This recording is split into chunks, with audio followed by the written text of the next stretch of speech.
Gold yan, alis yan. Eh, di mo ba nasabihin? Eh, pwede lalaki tayo. Hindi, sabihin niya, pag nagkaiyak sila, nagdalawa na kagad sila. Para makita man niya si Jan, walang problema. Hindi ba? Payag yun kasi yung kwarto. Habol mo lang sa kasama. Habol na pala. Oo, okay lang yung ganitong kwarto kahit isang maliit. Oo. Ayun ang tignan mo dito. Dito, pasensya Yan yung Ay, kwarto. okay lang, ate. magulo. Okay lang, ate. Mas magulo yung kwarto namin. Okay lang yan. Diba kasi ako yung pag-ibig. Sa may ilaw, te. Huwag na. Okay lang yan. Hindi, Gusto okay naman lang. natin, ikaw naman. Oh, okay lang, okay na. Si Artuya. Okay lang yan, malaki Kasi na. CR, tignan mo. Tingnan mo, Sige. malaki yung CR niya.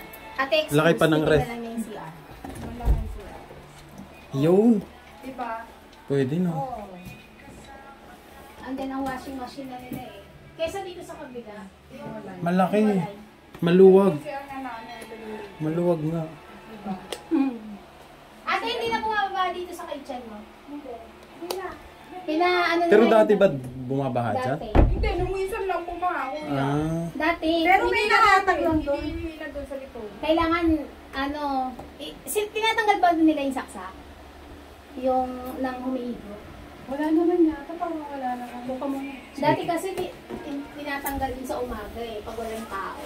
Maghapon. Tapos pagdating namin sa gabi, kasi nga nagreklamo na kami nun sa Ba't lagi kuryente. kayo nagagano? Lagi talaga